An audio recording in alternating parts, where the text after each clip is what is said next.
말씀 함께 보겠습니다.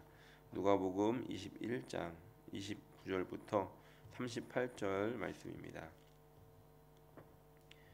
누가복음 21장 29절부터 38절까지 말씀입니다. 한 목소리로 봉독하겠습니다. 이에 비유로 이르시되 무화과 나무와 모든 나무를 보라. 싹이 나면 너희가 보고 여름이 가까운 줄을 자연히 아나니 이와 같이 너희가 이런 일이 일어나는 것을 보거든 하나님의 나라가 가까이 온 줄을 알라. 내가 진실로 너희에게 말하노니 이 세대가 지나가기 전에 모든 일이 다 이루어지리라. 천지는 없어지겠으나 내 말은 없어지지 아니하리라. 너희는 스스로 조심하라. 그렇지 않으면 방탕함과 술취함과 생활의 염려로 마음이 둔하여지고 뜻밖의 그날이 덫과 같이 너희에게 임하리라. 이날은 온 지구상에 거하는 모든 사람에게 임하리라. 이러므로 너희는 장차 올 이 모든 일을 능히 피하고 인자 앞에 서도록 항상 기도하며 깨어 있으라 하시니라. 예수께서 낮에는 성전에서 가르치시고 밤에는 나가 감람원이라 하는 산에서 쉬시니 모든 백성이 그 말씀을 들으려고 이른 아침에 성전에 나아가더라. 아멘. 종말의 때를 물었던 사람들의 질문에 예수님께서는 누가복음 21장 말씀을 통해 몇 가지를 말씀하십니다. 이것은 자신이 예수라고 하는 자들에게 미혹을 받지 않을 것과 또 전쟁과 기근이 일어나게 될 것, 그리고 예수님을 믿는 것으로 인해서 핍박을 받게 될 것, 그리고 예루살렘 성이 무너지게 될 것, 또 우주적인 징조를 동반하게 될 것을 말씀하시면서 27절 말씀에 이렇게 말씀하십니다. 그때에 사람들이 인자가 구름을 타고 능력과 큰 영광으로 오는 것을 보리라. 예수님께서 이렇게 오시게 된다고 우리에게 말씀하십니다. 그리고 우리가 오늘 함께 읽은 이 본문의 말씀을 마지막으로 주십니다. 오늘 함께 읽은 이 본문은 세 부분으로 나눌 수 있습니다. 첫 번째는 그렇다면 예수님께서 오시는 그때를 우리가 언제인지 어떻게 알 수 있느냐 하는 것이고, 또 두 번째 부분은 그렇다면 우리는 무엇을 준비하며 살아야 하는가, 그리고 세 번째는 우리의 삶의 자세는 어떠해야 되는가를 오늘 말씀을 통해서 함께 생각해 볼 수 있습니다. 먼저 서두에 말씀드렸던 이 종말의 때에 나타나는 그런 현상들을 보면서 우리는 이런 질문을 하게 됩니다. 과연 주님 오시는 그때가 도대체 언제인가 하는 것이죠. 예수님께서 승천하신 후에 지금 거의 한 이제 2000년이 다 되어 가는데 우리의 그 신앙의 선배님들이 지금 주신 이 말씀을 보면서 이 말씀이 일어났던 현상들이 하나 정도는 늘상 있는 거니까 두 개나 아니면 세 개, 네 개가 겹쳐서 일어나게 될 때 얼마나 긴장을 하셨겠습니까? 물론 예수님 이후로 2000년이 다 지나면서 이런 일들이 몇 개씩 겹쳐지는 일들이 실제로 있었겠지만 주님은 아직 오시지 않으셨다는 겁니다. 그렇다면 이 당시에 이 말씀의 일들이 일어나는 것을 보면서 굉장히 막 긴장을 했던 우리 믿음의 선배들은 그럼 어떻게 된 것인가? 요즘 쓰는 좀 속된 말로 낚인 건가 하는 것이죠. 한 가지 분명한 것은 이러한 현상들을 보게 되고 또 그것으로 인해서 주님 앞에 긴장했던 그들의 삶은 결코 헛된 것이 아니었다는 겁니다.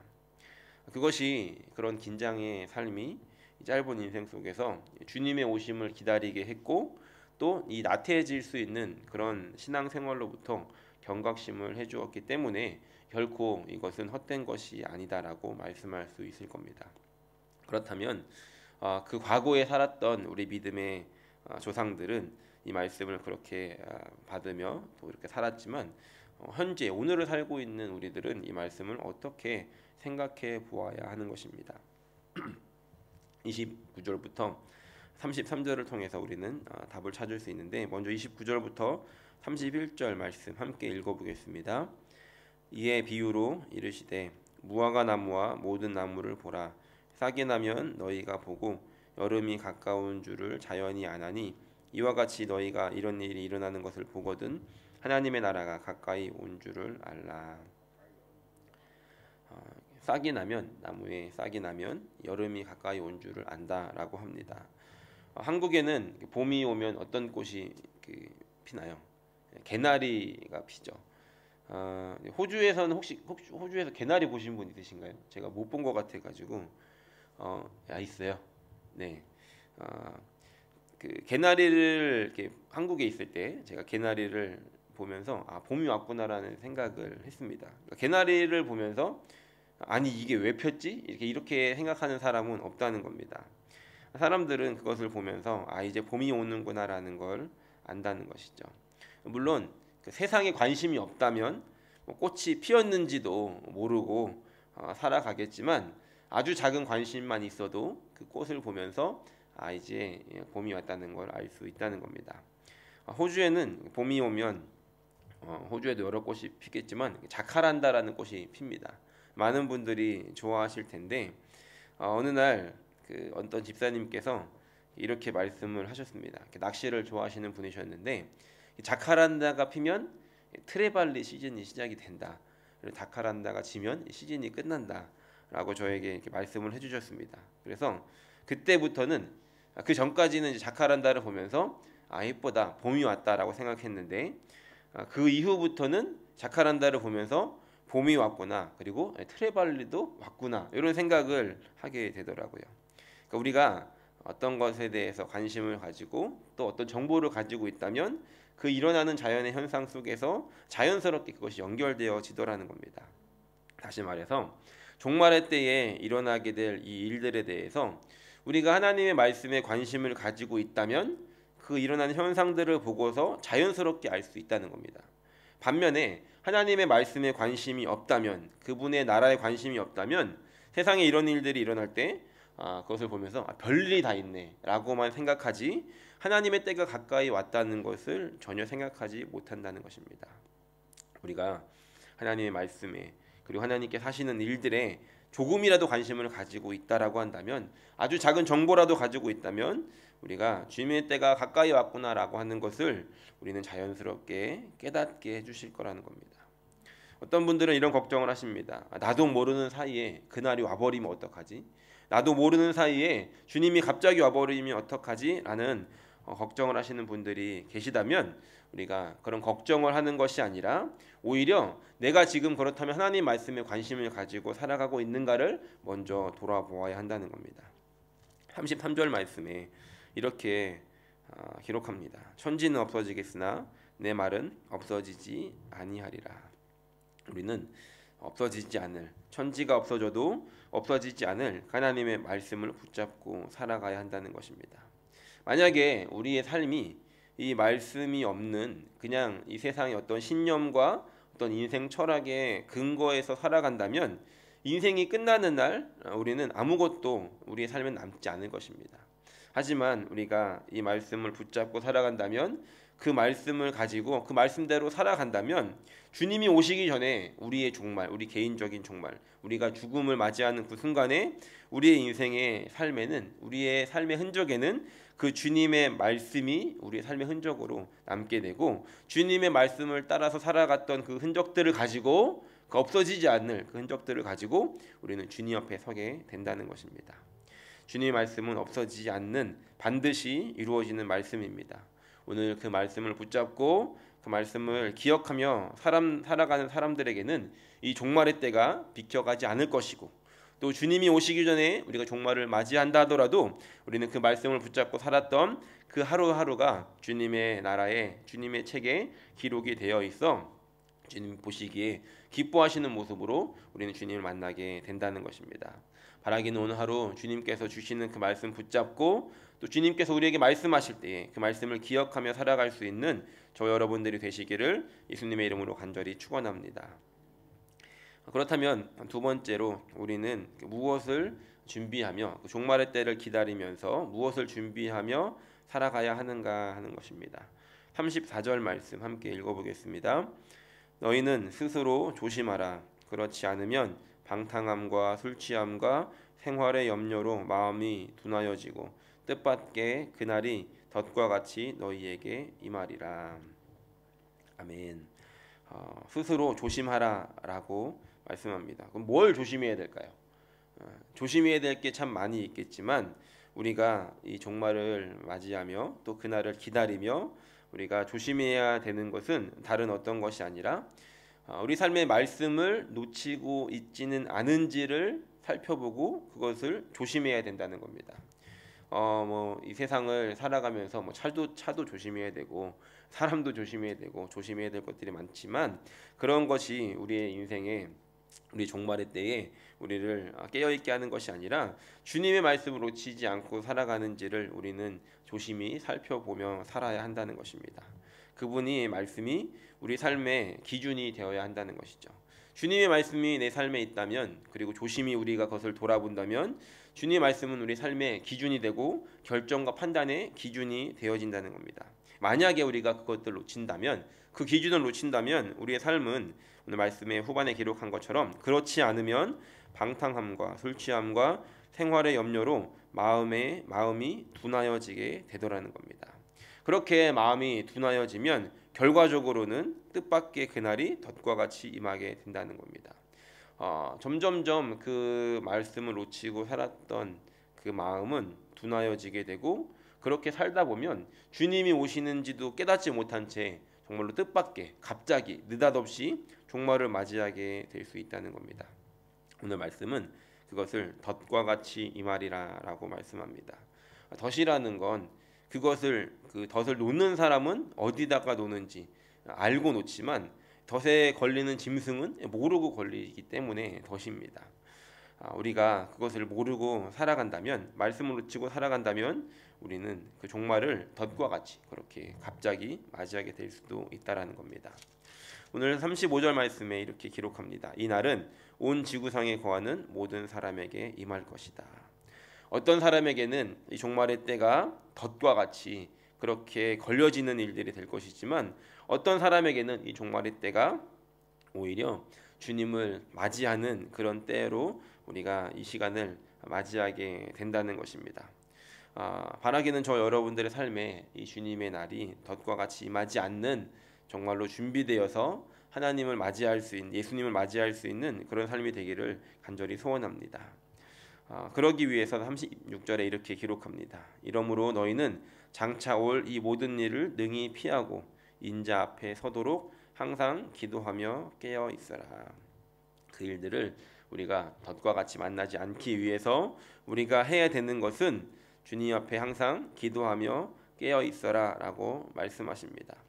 기도하며 깨어 있어야 한다는 것은 우리의 능동적으로 우리의 힘을 다해서 해야 되는 일들입니다. 그렇게 우리가 깨어 있다라고 한다면 우리가 그렇게 주님 앞에 바로 서 있다라고 한다면 그렇게 눈이 열려진다라고 한다면 우리는 덫에 걸리지 않을 수 있다는 것입니다. 우리가 넋놓고 있다가 당하는 인생이 아니라 준비하며 깨어 기다리는 인생이 되어지기를 간절히 소원합니다. 그렇다면 깨어 있다라고 하는 것은 무엇이겠습니까? 깨어 있다는 것은 우리가 하나님과 관계를 바로 맺고 있는가를 살펴보는 일이 될 것입니다.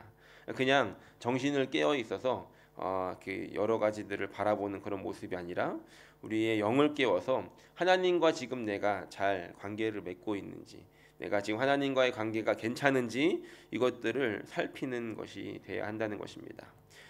깨어 있지 않은 반대는 이제 뭐 졸고 있거나 자고 있거나라는 거겠죠. 졸고 있거나 자고 있는 상태는 어떤 상태가 됩니까? 마치 세상과 단절되어 있는 그런 상태가 되어진다는 겁니다. 제가 그 집에서 이렇게 말씀을 준비하다 보면은 이렇게 책을 보다가 이렇게 졸고 있을 때가 있거든요. 그러면 이렇게 와이프가 지나가다가 이제 깨웁니다. 차라리 잠을 자라고. 그런데 분명히 저는 이제 이렇게 이야기를 합니다. 나는 안 잤다고. 안 잤는데 나는 분명히 깨어 있었는데 와이프는 이렇게 계속 이제 보다가 이게 한 번만 보는 게 아니라 이제 지켜보는 거죠. 그러다가 몇 번 이렇게 졸면은 깨웁니다. 와이프는 졸고 있었다라고 하는데 제가 생각할 때는 분명히 안 졸고 있었거든요. 그러니까 졸고 있다는 건 나 스스로는 깨어 있다라고 착각하는 것이지만 실제로는 세상과 단절되어 있는 그런 상태에 이더라는 겁니다. 그렇기 때문에 우리가 늘 살펴야 하는 것이 나는 하나님과의 관계가 계속해서 연결되어지고 있는가, 나는 깨어서 주님과 계속해서 붙어 있는가, 하나님과 관계를 놓치지 않고 있는가를 우리는 살펴보아야 한다는 것입니다. 그리고 때로는 우리가 졸고 있는지도 모르는 착각 속에 빠질 수 있기 때문에 주위에 있는 분들을 통해서 나를 돌아보고 점검하면서 내가 바르게 깨어 있는지를 살피는 시간도 가져야 한다는 것입니다. 우리가 이렇게 깨어 있다라고 한다면, 주님과의 관계를 계속해서 맺어가고 있다라고 한다면, 이 지구상에 거하는 모든 사람들에게 일어나게 될 이 종말의 때가 덫에 걸리는 그런 느닷없는 일들이 아니라 오히려 주님을 기다릴 수 있는 그런 일들이 되어질 수 있더라는 것입니다. 바라기는 오늘 주님과의 관계를 항상 깨어 있는지를 살펴보고 주님 오실 날을 그렇게 기쁨으로 맞이할 수 있는, 준비하며 맞이할 수 있는 저 여러분들이 되시기를 예수님의 이름으로 간절히 축원합니다. 세 번째는 37절부터 38절까지 말씀입니다. 이것은 그렇다면 이제 이 종말의 때를 기다리고 있는, 또 종말의 때를 앞두고 살아가는 우리의 삶의 자세가 어떠해야 되는지를 생각해 볼 수 있습니다. 37절과 38절에 이렇게 기록합니다. 예수께서 낮에는 성전에서 가르치시고 밤에는 나가 감람원이라 하는 산에서 쉬시니 모든 백성이 그 말씀을 들으려고 이른 아침에 성전에 나아가더라. 어찌 보면 이 앞에 있는 내용과 전혀 동떨어진 것 같은 내용입니다. 갑자기 예수님께서 성전에서 낮에는 가르치시고 밤에는 감람원이라는 산에서 쉬시고 백성들은 그 말씀을 들으려고 성전에 나아가고, 그냥 일상적인 생활처럼 보여집니다. 이것을 통해서 우리가 한 가지 생각해 볼 수 있는 것은 지금 예수님은 십자가를 앞두고 있는 상태였습니다. 우리가 이 앞전에 보면 예수님이 이제 예루살렘에 입성을 하셨고 얼마 되지 않아서 이제 십자가를 지실, 예수님 개인에게는 이제 그 이 세상에서의 인생이 끝나게 되는, 그리고 그 고통을 맞이하게 되는 이 시간인데, 예수님께서 종말의 때를 말씀하신 후에 어찌 보면 이 37절과 38절은 늘상 있는 굉장히 평온해 보이는 그냥 일상생활 같이 보여지게 된다는 것입니다. 우리가 이 말씀을 통해서 생각해 볼 수 있는 것은 재림을 준비하지 못한 사람들에게 일어나게 되는 이런 어떤 현상들이나 이 종말의 이 모습은 굉장히 공포의 시간이 될 것이고, 또 이날이 심판의 날이 될 것이지만, 재림을 늘 준비하던 사람들, 그리고 재림을 늘 고대하던 사람들에게는 소망의 시간이 될 것이고, 어찌 보면 이것은 그냥 매일의 일상처럼 평범하게 흘러가는 시간 속에서 그런 종말을 맞이하게 될 수 있더라는 것입니다. 우리가 이것을 통해서 생각해 보아야 하는 것은, 우리가 종말을 기다리고 맞이하는 자세는 어떤 특별한 날을 정해놓고 그 날을 위해서 굉장히 바쁘게 준비하는 것이 아니라 늘상 있었던 날처럼 우리는 매일매일 준비해야 한다는 것입니다. 우리가 교회에서 어떤 잔치를 하거나 특별 행사를 하면은 교회가 이제 북적북적하지 않습니까? 그 하루의 날을 위해서 많은 분들이 이제 에너지를 집중해서 준비를 하는 것이죠. 그런데 매일매일 그 잔치를 준비한다라고 한다면 어떻게 여러분들 어떠시겠습니까? 지치시고 또 굉장히 힘든 일들을 당하실 것입니다. 그러나 우리가 그런 것이 아니라 그냥 매일 밥 먹듯이, 물론 이제 매일 밥 먹는 것도 오늘은 뭐 먹지라는 고민들이 있으시겠지만 매일매일 식사를 준비하듯이 그렇게 일상적인 생활 속에서 살아가는 것처럼 우리가 하나님의 말씀을 그렇게 대하고 그렇게 살아간다라고 한다면 우리는 주님이 오시는 날, 그날이 갑자기 임한다 할지라도 우리는 그렇게 평온하게 그 날들을 보낼 수 있게 된다는 것입니다. 시험 공부를 잘 해놓으면, 준비를 잘 해놓으면 그 시험을 보는 시간이 두렵지 않고 그 시험을 보는 날이 오히려 그동안에 고생했던, 공부했던 것들을 보상받고 인정받는 시간이 되겠지만, 준비를 하지 않은 채 시험을 본다면 시험 보는 날이 내일이었어? 라고 하면서 시험을 맞이한다면 시험을 보는 시간 내내 고통과 후회가 따를 것이고, 또 시험을 본 후에 그 점수를 보면서도 이 상응하는 결과를 얻게 되더라는 겁니다. 바라기는 주님이 오실 날을 우리가 언제인지를 예상하고 그날을 준비하는 것이 아니라 우리는 언제든지 주님을 맞이할 수 있다라는 신앙의 자세로 늘 일상이 그렇게 주님을 맞이할 수 있는 그런 준비되어지는 삶으로 살아갈 수 있는 그런 저 여러분들이 되시기를. 그래서 주님 오시는 날 우리가 기쁨과 감사로 그리고 막 방방 뛰는 것이 아니라 평온하게 그리고 주님께 영광을 돌리며 그날을 맞이할 수 있는 그런 저 여러분들의 삶이 되시기를 예수님의 이름으로 간절히 축원합니다.